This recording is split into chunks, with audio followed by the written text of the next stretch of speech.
Oh, welcome back to another Mr. Beast big content podcast episode. Jack wants to start right off the rip. Yeah, with some of the biggest news of all time. Yeah, this is the biggest news in creator economy history. Mr. Beast's company, chocolate company, is officially the sponsor, jersey sponsor of the Charlotte Hornets. Mr. Beast is from North Carolina. Mr. Beast resides in North Carolina, and the Charlotte Hornets are also in North Carolina. He will now have a jersey patch of his company, Feastables, on the jersey. And Nick wants to ban talking about Mr. Beast from this podcast because you don't think it's relatable because he's bigger than life. Yeah, I mean, I just don't know what this, like, we talk about Mr. Beast all the time, and I think we do have different angles of making things maybe relevant or valuable for the beginning-ish consumer.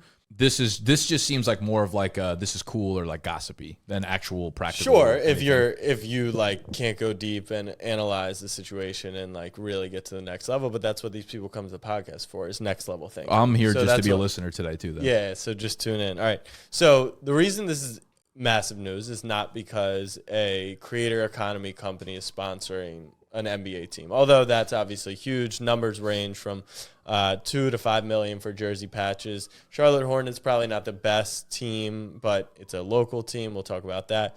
But the reason I want to talk about this is because, do you think that the Charlotte Hornets should be paying Mr. Beast or Mr. Beast should be paying the Charlotte Hornets? Because my hot take is that he should not have to pay a singular dollar to that franchise to get that patch, because the amount of leverage that he holds is the greatest in the history of professional sports when it comes to sponsorship. He's going to create one YouTube video. It will generate 100 million views. It will talk all about the team. If he involves players in the video, LaMelo Ball may grow by 500,000 followers. Then LaMelo Ball, just by playing for that team, will gain Puma deals that'll be worth $5, $10, $20 million more. Though he could change the entire vibe around the team as it's known by the public. Will it impact the X's and O's? Probably not. Will it make it a free agency destination? I'm not saying it will, but it's not out of the question. Deion Sanders is making Colorado, I understand, pro college different, but I'm saying that Mr. Beast getting involved with that team. Look at Wrexham. Wrexham is an English soccer team. Who's Blake Lively's husband? Ryan Reynolds and his buddy Rob McCain, whatever it is. They bought an English soccer team, League 3. They've already advanced to League 2. They have a documentary about them. They play friendlies against the top teams in the world. It has literally changed the franchise. Now you're bringing the biggest creator in the world with distribution that no other person in the world can touch, and he's going to attach himself to the Charlotte Hornets, which is quite ironic.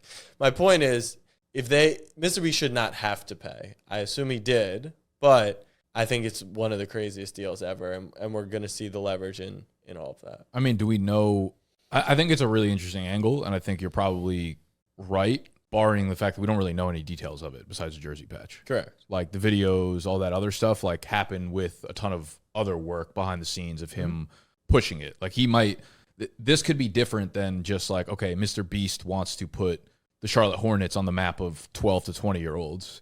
And it could just be like, this is like a food brand being the sponsor of a basketball team. But I'm saying the upside is they should probably just make him a part-time owner. Well, they should give him that. I think is correct, and I think that's just a different conversation than the jersey patch itself. If we were just like, if the headline tomorrow was like Mr. Beast becomes minority owner in a team or whatever, which I don't think is unfathomable given his net worth. Yeah, that would be a really cool conversation to have, because he's like more than just someone. I think a lot of times with owners and sports teams in general, and you could even, I guess, relate it back to smaller businesses and stuff, like taking on money. A lot of the value that's given from the person investing is simply that they're just investing and they're giving you money for it. Yeah. And I've answered this question like quite a few times. Like if companies reach out to us and we're like, hey, we want to give you investment money to scale or do whatever you want with it.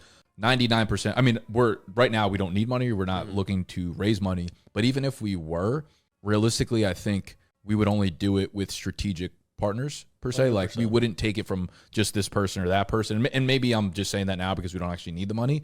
But I would prefer taking it from, even if it's another media company like Barstool or something, like if they wanted to invest into us, because money is one value prop that they add, that they give to us, but they also can teach us much more about infrastructure and scaling and things like that. And that's where I think the conversation becomes interesting depending on how involved he really is with the team. Because then he can get into the branding thing, and then the contract could be like, you have to promote us via this, et cetera. So LeBron has spoken openly about taking on an expansion team once he retires. Vegas is the rumor for everyone for where they want to go next, and also the team that might make most sense for LeBron. Is it insane, and it might be, to say that Mr. Beast, as a minority owner, would have a bigger impact on a team like Charlotte than LeBron James on Vegas? Is that crazy? And even if it's crazy, is it like 1% possibly true? Well, I mean, describe impact, I guess. I'm talking about from a financial standpoint, probably not, right? Like if LeBron has ownership in the Las Vegas, cards, then they're going to be valued more than the Charlotte Hornets, most likely. But Mr. Beast could hypothetically like create lifelong Charlotte Hornet fans. Do you think that because LeBron's just the owner there, that people will root for them because LeBron's associated 100%? But like Tom Brady owns part of the Raiders, and I don't think many people are swinging over there. Slightly different, but my point is, Mr. Beast could, if he was all in, right? Let's say they gave him a real piece, and his job was to turn every 12 to 20-year-old into Charlotte Hornet fans. Couldn't he make a bigger impact? He could probably create like a little bit of an army for sure. Yeah. I think they would just, it's tough because it feels like it's comparing apples to oranges in the sense that Mr. Beast would be improving the franchise's fan base while LeBron would have more of an impact on bringing players. Like they would more likely want to probably play for Vegas because LeBron is there. That's true. If Mr. Beast took like a, almost like a Gary V approach, like Gary's building out the sports agency, right? And a lot of his approach is like, yeah, cool, we'll try to get you a good deal, whatever, we'll get you drafted, etc. But like there's no one better than building out a personal brand than we are. So it's like we're more in it for you on the off the field stuff, and you can tell that we're actually going to deliver on that because of what I've done personally and the brands that I've built personally, Gary V speaking. Yeah. If Mr. Beast kind of took that approach with bringing players in, I think that could be really interesting as well. Like more collabs in his videos, getting more of the younger generation to be appealed to the individual players. That's something that's really interesting. I don't know if like players care that much on the surface about like Mr. Beast or that stuff. And obviously this is a random discussion like way into the future about it. But I just think their impacts are very different. And Mr. Beast would take like, I feel like a long time for him to be accepted into like the basketball community. For sure. Although he's a hooper. He can hoop a little bit. He's posted clips, which I think are pretty funny. Really? But he's not terrible. So how do you connect He's tall, right? Yeah. He was also amazing not amazing, but he was a really good baseball player. Yeah. Apparently he was like all state, I think, when in high school kind of thing. I didn't know that. Gave his life for the YouTube game, though. How do we connect this to the smaller creator? My opinion is just the biggest example, and it's an encouraging example for the smaller creator. To me, this stamps that creators are never going away. That this, like, while Deion shifted college football, I genuinely believe this is the moment in time that has stamped that creators and content have now taken over, just taken over. Now, it'll go through ebbs and flows. Leverages will always be shifting. It's constantly a game. But you've got a creator, a YouTuber, who is now sponsoring an NBA basketball team. And there's a real conversation to say, like, how impactful he could be. It could be absolutely insane. So I just figured we talk content, creator economy. It's worth talking that. The boys secure an office. Well, we got one. Let's go. How's it work? I haven't paid anything, so is that secured? I haven't signed anything. No, I mean it's definitely not actually locked up, but we agreed to terms, which is like the big hump that we not necessarily need to get over. You could source that. Oh, 2 year. Yeah. I can give the financials and everything, barring any financial documentation analyzing. They still need to look over Snapback Sports' revenue over the last couple of years. Like what? Why is all your money filtered into the Underdog Fantasy game? What's going on here? That's locked up. We won't be able to get that. Right. So basically, we agreed to terms. They are going to send over their initial lease. The lawyer that we just emailed will look it over with us, and we'll have to probably negotiate some term. More like finer detailed things. Like what?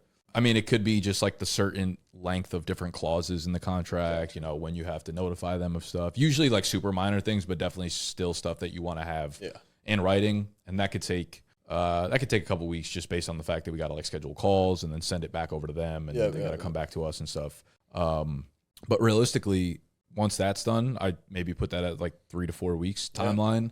We sign, send in the security deposit, and then we're kind of just waiting on the timeline then. January 1, I guess. Yeah, Jan 1, 2024, big year for the brand. We talked about it a little bit before, but I think now is a really good time, obviously, to talk about it. The thought process behind the joint office, now that it's terms agreed, like, what's your thought process? Because I got a call, not about this, but in a conversation with my mother-in-law, and she was like, are you guys competitors? Are you rivals? Do you work together? Like, how does it work? And I think on the surface, we're competing of sorts. Like, we both create sports content. And to be honest, I feel like you have to be like really out of touch to even bring that up. And like a mother-in-law would be a person that, but no one like. No, I think it's a realistic question. Like, yes. What if NBC and Fox shared an office? They're smaller than us, but like similar, you know?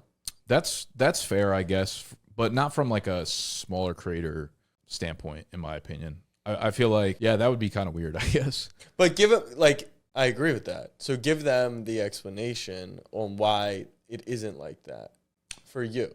Okay. Well, first of all, like, we are not in the same, we're pretty much not in the same field or even in like the same industry outside of like sports media, right, in a sense, right? We are in different niches of the sports industry. When I'm looking at The Office, what I think this will be actually, and I'm kind of just going all over the place now, but I actually think this is going to be like, the first of its kind, sort of. I think we're actually, I don't know if we're going to set a trend, but I do think we're going to start seeing a lot of people start doing this. I think like as creators become like media companies, they'll see what we're doing and then start to mimic that in the same way that, like, you know, getting an apartment, it's cheaper to share with two people. And it's like a lot of times more enjoyable to have someone else in the place, whatever. And that's kind of the way I'm looking at it too. It's just, we can work off of each other. It's always nice to have more resources with each other, another brain or 2 or 5 brains in there to think of creative things. There's the idea of collabing together. There's the idea of the fact that we work with a lot of the same partners. So like elevating that type of content comes into play. I think, I mean, for us from a business standpoint, again, just like sharing the office space is a little bit cheaper for us. Cheaper, more cameras, more lights, more microphones. Yeah. Split Wi-Fi, split cable, split equipment, split couches, all that stuff. Did you see from Scott Coe? I'm not sure if this is the Q&A you were going to bring to the table potentially, but that was one of the ones I screenshotted. Yeah, he said, if you and Jack split office space in New York City, would you consider holding one room open, available to bdge snapback followers to apply and use one creator at a time per month to make content, like an artist in residency? And so this feels like what you're talking about, right? And this is, you've spoken about kind of your dream and goal is to create an opportunity for creators to come in. And I think until I saw that message, that gave me so much clarity on our open room. Like, that is 100% going to be open to people to come utilize and work out of. Yeah, 100%. And that's kind of always been the idea. And like, this to me doesn't need to be, the question was phrased like, are you going to make this one room open to people? That's like a very tangible, like black and white decision to be made. Yeah. And the way I look at it is like, it's always open to people. Like, I don't know if I necessarily want to have it open to anyone, like anyone that follows BDG or Snapback, but anyone who like comes onto my radar, anyone who finds himself in my network, that kind of stuff is always open to people. And I think it would be cool to create like sort of this, but in the new office as like a podcast studio for people to come in and use whenever they want to, you know, whether it's like you and Marlon or whether it's like Danny Miranda is in the city for a day or two, wants to interview some people. Like, be it people you've had. But I think there is another level to where Scott Coe's asking. It's not open, you know, we're giving you the keys, but how would you get in touch? Because that's the next topic that we'll expand on, which is what type of message would you get, right? Because I don't think we should limit it to just people with a following, right? Sure. It's people who at least are showing aspirations of creating content. So you're in the big content Discord. To me, that would be enough, right? Is you're constantly consuming this stuff. You clearly would love to create content around us, near us, in our space. So that to me would be enough. But what type of message would you? And it doesn't mean that they can just hit, you know, whatever floor we're on. Yeah. They still got to send a message and we got to schedule. But you're thinking less those people, more people who, you know, have made it, quote unquote. In a way, yeah. That bar is a little bit too low for me, knowing, not on like a surface level, but just knowing what that means for every time someone comes in, right? Like, I want to make sure that I am like hospitable. I want to make sure that I like actually do take the time to like hang out with them, get to know them a little bit. And we're also going to have to show them the road. We don't have like a producer in there. So we're going to have to be like, oh, here's where you could set up. Here's the camera equipment. Here are the cards. Here's where you could transfer it afterwards. But isn't that what you want to be doing at some point? You're just saying not now. Yeah. I don't want to spend all my time doing that though. But I do want to do it for people that I know are putting in the work and stuff. And I know that, like, yes, the big content Discord, there are people trying to get up there. But where I am right now, like the time and energy that I spend on things, I would like to be able to see some sort of like, I guess, reciprocated value, which it doesn't need to be like at the time or whatever, but building networks with people that have networks is something that's really, really valuable in a sense to me. So I'd like to open up, and there's no like resume that you need or anything like in particular that I'm like, oh, you have this number of followers, like you're in. It's literally like if you're a creator that's in my network, you know what I mean? Like Adam, who you met a month ago or two or whatever. He has, I don't know, a YouTube with like 2,000 subscribers, but he's my friend now and he's in my network. Like that is kind of like the bar there. If we've met in real time or like I kind of know what you're about, you're welcome to come in. But it wouldn't just be like any random that just happened to like click the join link in our Discord. I'm more open, so hit me up. You're more open because I'm gonna have to set them up when they get into the office. No, I know how to. I know how. You won't even be here. You travel. I set up Punchline. Okay. We also have to talk about like the actual content space in there, like how we want to set it up. Yeah, we're gonna design that thing. It's gonna be nice. If anyone out there has designed spaces before, commercial interior designer, we're gonna need one. Yeah.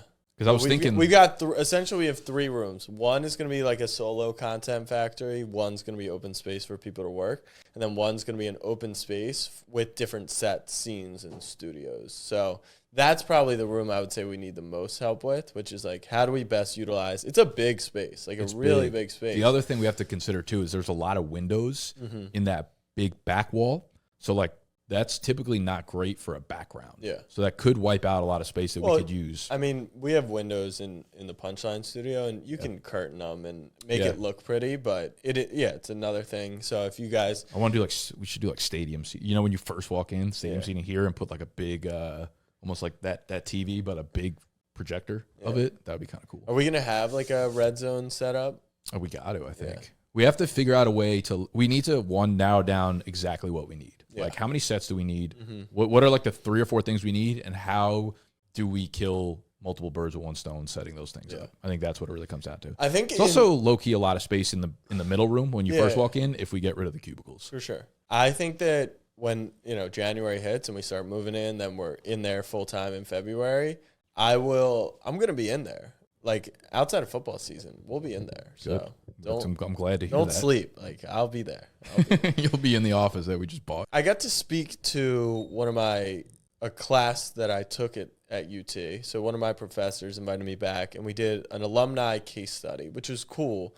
To not just do like a talk about the snapback brand, but to actually see it like apply. Like you did case studies in school, and it would be like Nike, you know, SWOT analysis. And now so give us an international marketing plan. Right. No, but the case, he was like, what would be super helpful to you? And the biggest thing for me right now, just super relevant, was I get so many messages, hey, can I help you out? I'll do anything. What can I do? Blah, blah, blah.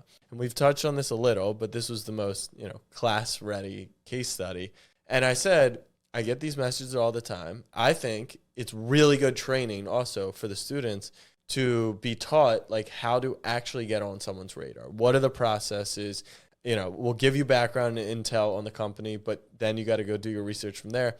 Then you're going to work with a partner and actually create a case study to learn what type of messages, come up with ideas, and provide value. Because 9 times out of 10, it's, that type of message. And I just want to say one thing that I noticed. Most people who responded to my tweet when I mentioned this were like, yeah, you got to be short and straight to the point. I actually don't agree with that. I do not mind when people write a super long message. Long is fine, but to the point needs to still remain. To the point, yes.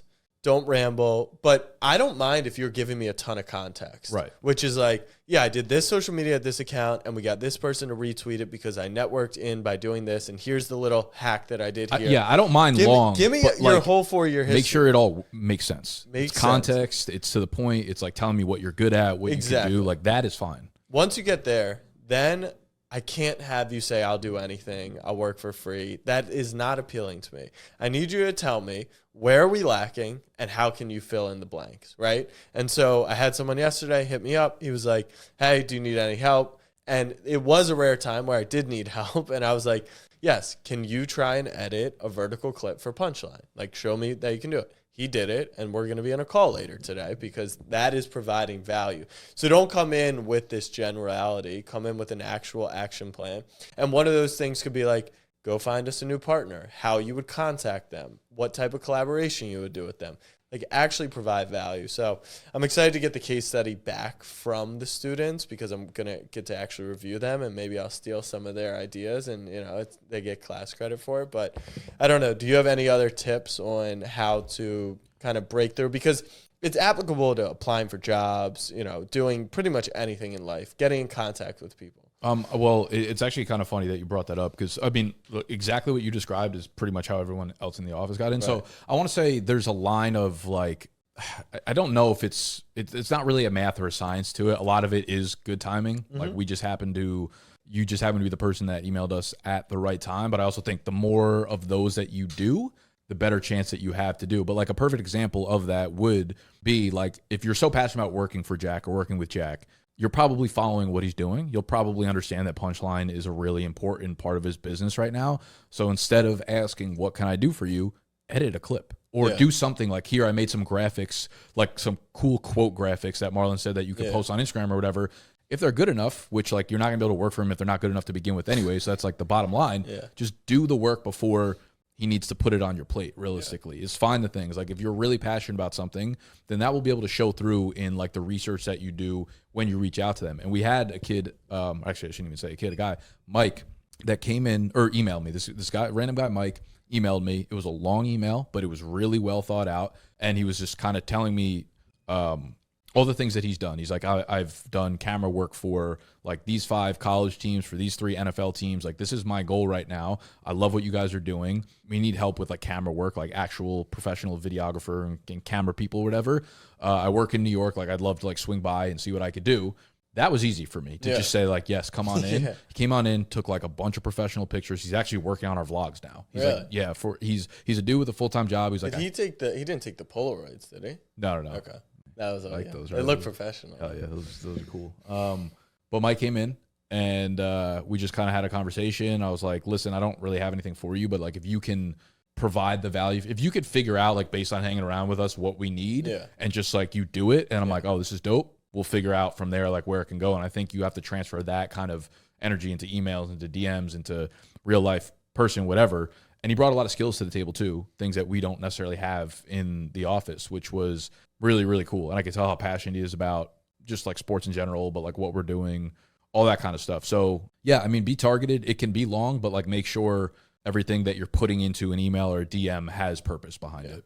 I am a big believer in paying interns because I think I didn't know because I was fortunate, but I didn't realize the privilege of taking an unpaid internship, right? For people who have to pay bills, they got to go to work, they got to pay for school. So I'm appreciative of that.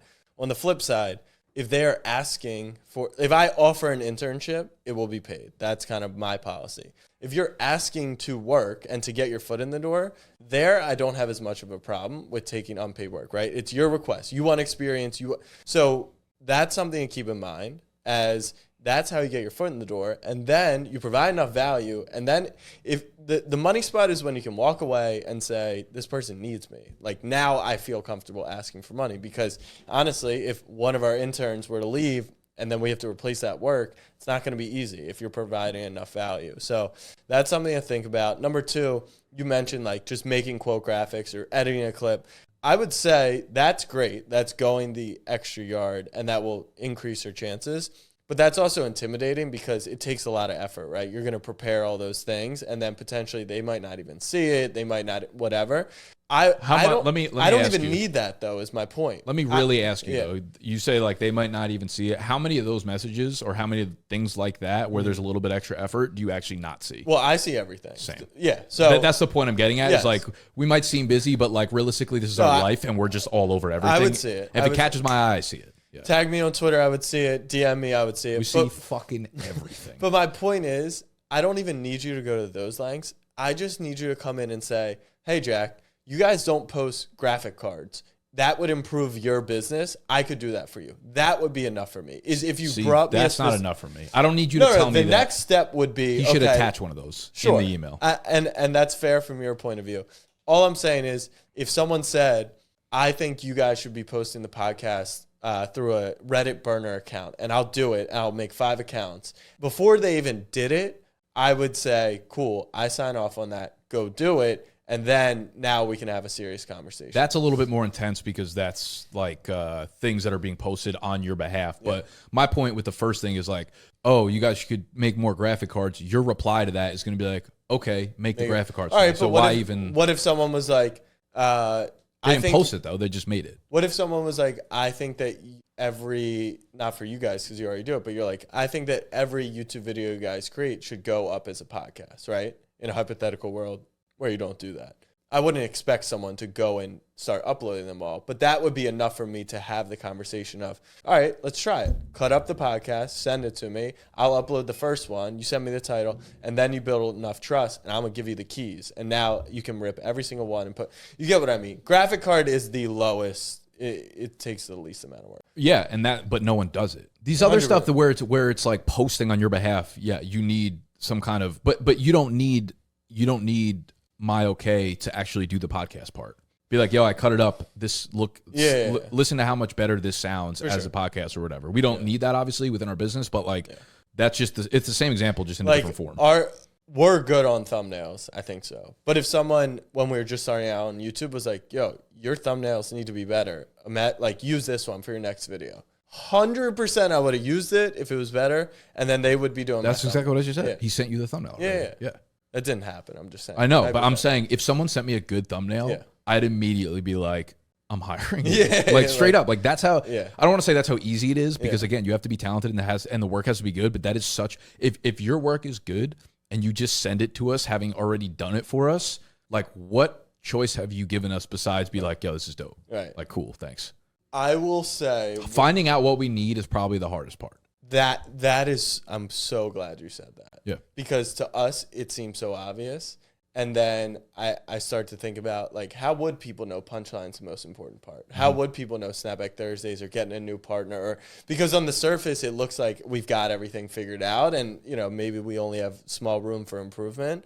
But in the inside, it's like hair's on fire. Like, there are so many things you could help with. But I need you to figure them out. But then how do you advise someone on getting them to figure that out? Because that, I will say, is the toughest part. I will say, I think as you behave as a consumer and you consume as much as you can. Yep. And then you step outside and ask yourself, like, what did I not like about this as a consumer? Not like I'm trying to get a job for Jack or I'm doing it from Jack's point of view, but it's like, I'm a consumer. This was bad. I don't like this. This could be way better. Yeah. Point those things out and then make those things. Yeah. And then say, like, hey, I listen to your shit, but this is terrible. Start small sometimes, right? I think that's I'm telling the you, biggest doing one. The thing, yeah. But starting small is fine. And most people don't do anything. Right, because then you get in the door. You made me a thumbnail. All right, now you make thumbnail. Then I'm like, ooh, we could use graphic cards. Can you make those too? Yes. And then, like, that is how our designers worked his way up from $50 a week to now he's getting paid almost like a decent salary for being in college. And when he graduates, unfortunately, he's smart as shit, and he's going to go do, like, engineering. Yeah. But if not, I'm hoping he fails out of Virginia, and he could just come work Nothing for a little us. Blackmail can't fucking get exactly. done. But he 100% would have a role as long as it makes sense. So I hope that's helpful to people, more helpful than Mr. Beast. Before we get into Q&A, I want to have one last discussion about how hard it is to be a full-time creator. It's hard. Do you agree? Do you? What do you think? Because we set out the playbook, right? And then I'm on a call with one of my friends from college who has left his ESPN radio job and is doing Texas Sports Unfiltered is the name of the company, right? And they've got 8 legit people who are in media around Texas, so they've got the Twitter followings. And he's picking my brain about social media. He didn't know about IG Reels. He didn't know about YouTube Shorts. He has barely started a TikTok account. And so I start to be like, wow, I've been doing this for 6 years. Like, I really do know stuff. And it goes back to what you said, which is like, how do you know unless you go and do it? And then I started to realize, like, a lot of this is time and it's skill and ability. And, you know, you joke that like the Ravens social media guy was like a 22-year-old college kid, but it's fully staffed team, grown adults doing this. But as a creator, like how hard would you say it is to be a creator? I guess now that you've kind of like prefaced with all that, in my mind, if I'm like everything was wiped tonight, Yeah, I think I could do it all again you do. in time.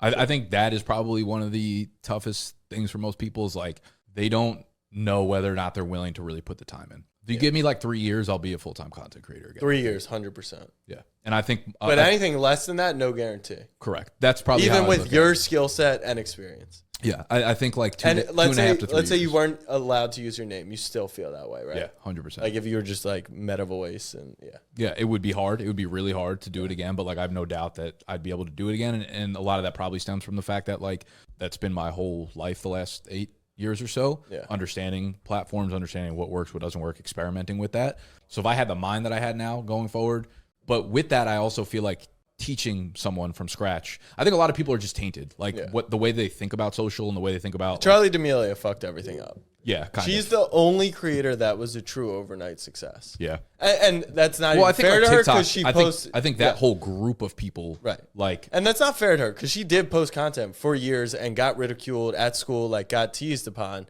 But like her rise, like even Mr. Beast was doing YouTube for a few years before he even got going. The Pauls were doing Vine forever, right? Like overnight success is insane to say. I actually want to talk a little bit more about JMO because 2 weeks ago, we talked about if and when I need to negotiate contracts with interns, right, to stay here, they can come with leverage. Over the course of the last couple of weeks, since like the season has been going on, he's been posting a ton of content on his own personal TikTok, doing really well with views, so making money from the creative program.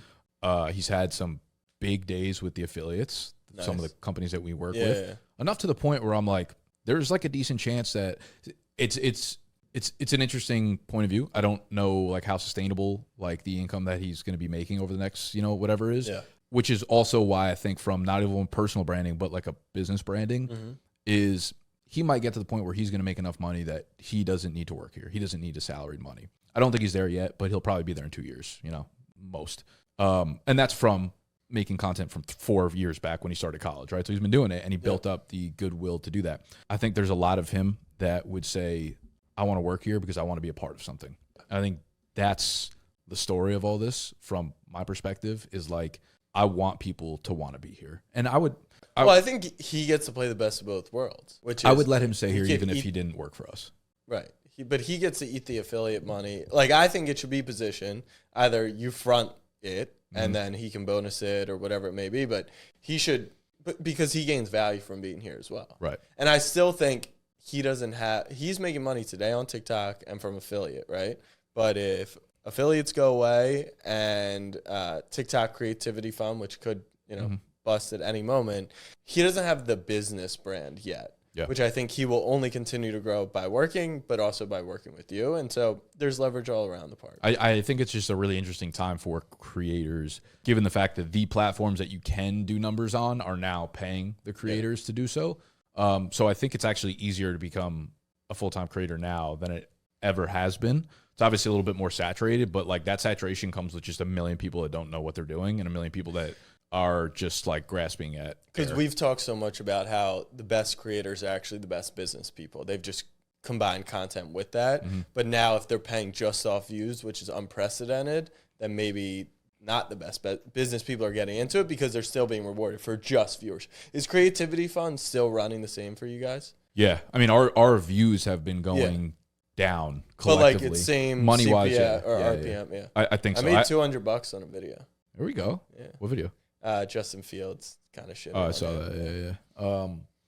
Yeah, I mean, money-wise, I think the same is flowing in from there. And it's kind of cool that, like, I think we're starting to see a little bit of the fruits of our labor in terms of, like, what we're trying to create here. Like, JMO obviously has a large following. Gut, one of our other interns, has started to build his own personal brand through BDG and posts consistently and kind of sees, I think they're a little bit in, like, friendly competition. Yeah. They're not, like, at the same level, obviously, as creators. Yeah. But I think JMO's learning from us and JMO's learning from other people on TikTok that he looks up to and aspires to, whatever, that are not us, that are other fantasy creators.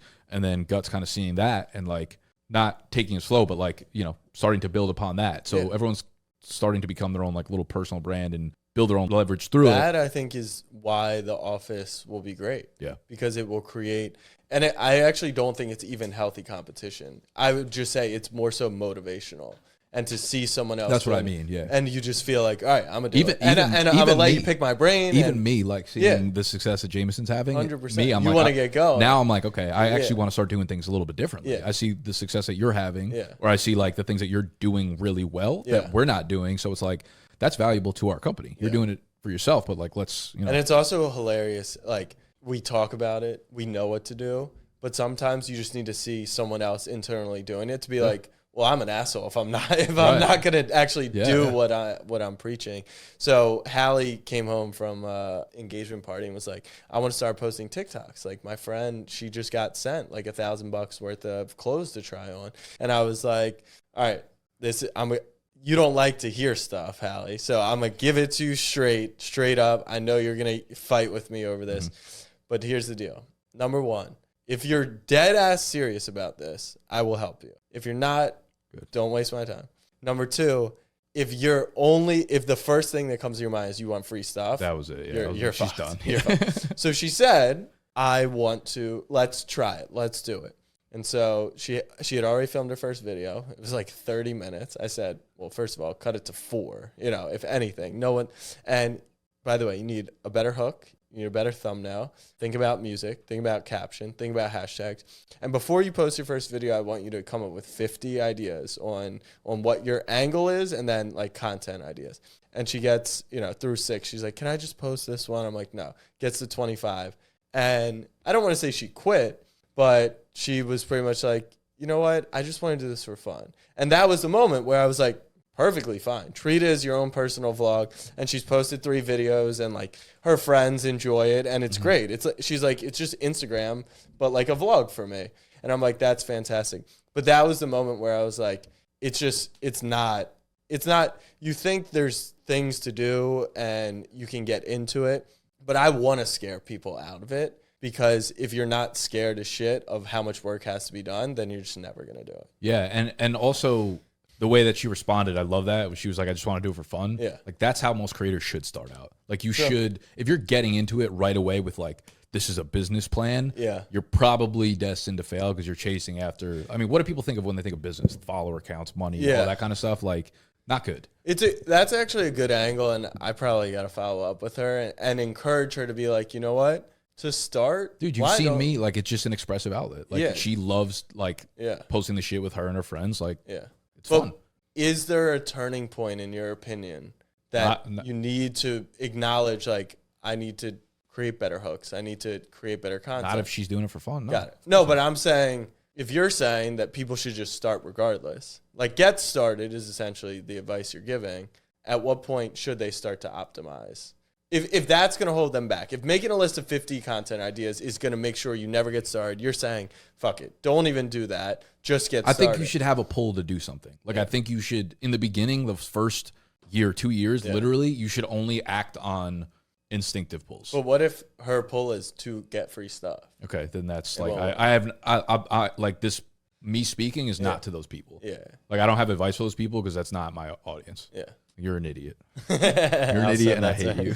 I'll send that to her. All right, Q&A time. You want to start? Yeah. I've got Abe Roy. Any regrets employing your friends? Anything you do differently? Did we talk about this? I don't think we have.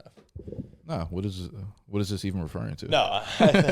Well, I did hire my brother. He works with me. Okay, so I do have a stance on this. Yeah, go ahead. Because now, because of how public everything went, like, I get asked a lot, like, working with friends, bad idea, right? And I genuinely couldn't disagree more. Yeah. Like, I think you could work perfectly fine with friends.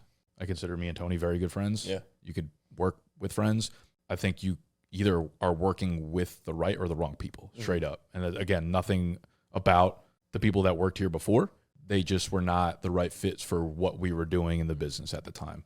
It doesn't matter if it's your friend or not. Like, it matters whether or not they're the right person for the right job. Like, you just hiring your friends because they're your friends is going to be the wrong thing. If the right person for the job happens to be your friend, I don't think it matters. I'm sure there will be extra like baggage that comes along with it. There's always part parts that can't be spoken. I would hire any of my best friends if I thought they were the best person for the job. Wouldn't even hesitate. The one caveat, and to take responsibility on yourself, right? Because you're saying they're not the right person. The one thing is, if you're not mature enough to be able to have conversations, right? If you are not self-aware to know, look, when things are going to get real, I can't do it. I'm fearful. I just walk away from it. Then you can't do it, because if you can't have a conversation, then you're screwed. Yeah, and that was really, really tough. Yeah. Like, even for me, I probably hit it longer than I should have. Yeah, and the deeper you go into that's the other thing. You do end up giving more leeway, more leverage, more all of these things to people that you already have a personal relationship with, because there is that kind of baggage. But I don't think there's definitely no rule in my fucking book that says I can't hire a friend. So yeah, I come from a family business, so that was not hard for me. And I think if you come from that, you also probably can handle it a little better. What cues do you have? From the Real Jim Shady, said, y'all should consider a joint venture in social media consulting. I'm sure there are consulting firms already in existence, and they have experience building followings, and they offer references. But being the reference, like, look at what we did for ourselves, let us do it for you, would be more appealing to someone like myself who has been inspired by Nick to create and just instead of consuming. I also think like that's something, it's not necessarily like a question. It was more like, what do you guys think about doing some sort of consulting? Those are those things that I think will come kind of naturally based on the content that we're doing. I wouldn't even be opposed to, depending on what happens over the next couple of years, of thinking about some sort of like in-house creative agency between the two of us. I think that's kind of what he was getting at. And that's partially how the agency, Snapback agency, stemmed from, right? It was like I was combining my network skills ability based off what I was talking about and what I was doing with Alex, who also brought those things to the table. So I thought it was a really good idea. I don't think right now is the time for it. Those are the kind of things that will happen naturally. I think. Same thing with like the idea of the office. That literally might stem from being in the office, right? Like 100%. a brand we'll have partner people coming comes in in and be like, I'll pay you guys to help me with this. And it's like, oh, okay, there's a business here then, you know? And then it's like, just don't force it. It'll happen. Like $40K a month or what? Yeah, something like that, minimum. Maybe first client. Well, the joke is like the commercial idea. Like that could genuinely just stem from being in the office, and then we create more ideas like that. And then that's why if we work with partners, like the same partners together, like we have all the space in the world and all the whatever. I thought it was really interesting. I saw yesterday, so Full Send, they started with Kyle and, you know the other dude? Yeah, I know who. I can't remember his name, but he obviously left Full Send. Do you know what he's doing now? I would assume probably consulting on the So back he end. started like his own basically one-stop shop creative agency. I think it's called Sunday maybe or something like that. And he does it from like a merch angle, because Full Send made so much off of merch, and he was like the kind of the brains behind it. So he helps you create content, and then he also manufactures and produces all the merch for your brand as well, all like in-house. It's a really, really cool operation, and got me thinking about like more in the future type of ideas where consulting is cool, but like specializing in, you know, narrowing it down to being like, hey, we want to be the, you know, multi-person podcast consulting brand or whatever. Something like that, I think. I don't know. I want to put the link to the video I watched because it was really cool. And he actually does weekly vlogs. Is it like an explainer on his business, or he's vlogging it? It's not from the video I saw was a guy just randomly like, dude, this is really, really cool. This is what, what is his name? Whatever from Full Send is doing now. And I was like, oh, I like super relate to like what he's doing and the way he's thinking right now. And it's pretty inspiring stuff. Very cool. But all those things will branch off, I think, kind of naturally whenever we feel like pulling the trigger. And I also do think like, you know, in a month from now or whenever we move into the business, we just like tweeted something out like, hey, we decided to start a social media consulting business. If you're interested, DM us. I think we'd probably get a decent amount of DMs from it. Eddie asks, how do you organize all of your content, or all your vids and content saved to a hard drive, phone, Google Drive, Dropbox? Yeah, I wrote back to him Dropbox, but I wanted to expand on it. And especially today, what I've been doing for the Punchline Pod is I'm clipping stuff for creators, making their job as easy as possible, right? So I've got a network of 10 Ravens creators, and I'm clipping like a funny Kyle Hamilton story, funny Roquan Smith, funny Marlon story about last week's game, drop them in a Dropbox, and then send it. But today, for the first time ever, I got a notification that I've exceeded my bandwidth. Have you had that issue before? Yeah. And so they limit like how many. Upgrade your plan. Yeah. They always go. It's come expensive for as the money. fuck. Yeah, is that Because it's like per user, per person. It's crazy. right? But what was happening before is you didn't need to be a user of the plan. You just needed to be able to have. Well, access you might have and exceeded your memory. No, we just exceeded our bandwidth, which is sending to too many people, which is maybe. kind of annoying. So yeah, I'm having Casey look into it. But yeah, we're on Dropbox. We use a little bit of Google Drive. Maybe you could expand it to like having 3 people on the team, like you, Casey, and then create like an affiliates at snapbacksports.com login so that like all affiliates and you have like permission set to specific things for just that email or something. That could work too. I'm sure that Dropbox has kind of thought about all the stopgaps. It's like Netflix kind of in a way where it's like trying to limit the number of people. Yeah. We haven't had too much trouble with Dropbox, but yeah, I gotta say we're very like kind of guerrilla warfare-y. We are a little bit more organized with the Dropbox. You guys have Slack, right?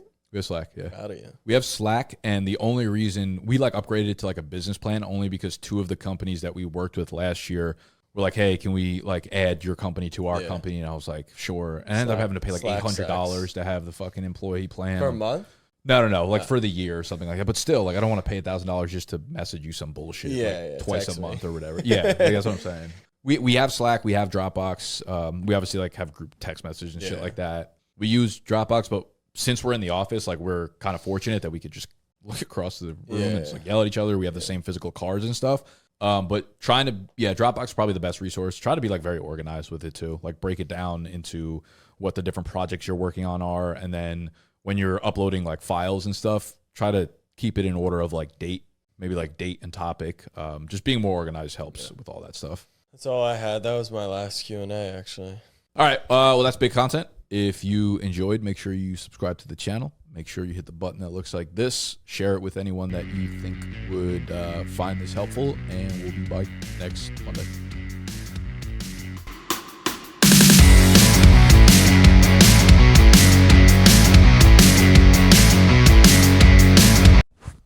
Hello. Do you hear me? I need my headphones. You couldn't hear me without them, though? No. No, I couldn't. Can I post this real quick? Do you mind? Do I have a choice? Yeah, if you mind it, but this one's we're collabing with the Ravens. Throw me in there. Throw me in the caption. There. That's my deal. Tag it. Don't post it, or if you do, you have to throw me in the cappy. What is it that you're posting? So it's a clip of Kyle and Marlon talking about Roquan just being crazy. Yeah. In what way? Like took smelling salts before the game and like walked onto the field and was just like so fired up, and Kyle's like, dude, the game like hasn't even started. But they said like he's the nicest dude in the world. So Ravens liked it. Roquan Smith is a dog. Yeah, he's always been awesome. All right. Wish us luck. Who runs the Baltimore Ravens social team? Is it just like some kid? No, Garrett Downing. I'm friendly with him. He's probably mid-30s. All right. Garrett Downing. Is that name supposed to ring a No, bell? I mean, you asked who runs it. It was more just like what kind of person runs it, you know? Like adults, like a full-blown adults with children. Whole-ass adult. Run. Has children? Social team. Married. I'll be married with a kid in... You're not even getting married. I'm getting married in Florida. Well, no, now Florida and New York are out because they can't play underdog on my wedding day. So I'm not coming. So did you bring your Q&As? Yeah. All right, good. You want to do them before or after? Did you? Yeah. Well, I just figured it would take up the majority of the thing. Well, let's rip Mr. Beast first. You want to talk about Mr. Beast? Yeah. What do you mean, do I want? I feel we're just like a Mr. Beast podcast. I mean, that's like the biggest news in creator history, in my opinion. Yeah, but it's not like... You want to start this? It's just like... No. It's just a different level of everything we ever talk about with him. It's like, oh, Mr. Beast did something cool that no other creator has done and will ever do. But but we can tie it to any creator, the amount of leverage that creators have. Right, but like, I think I might ban Mr. Beast from this podcast. After this. Okay. It's fine. But this is the biggest thing.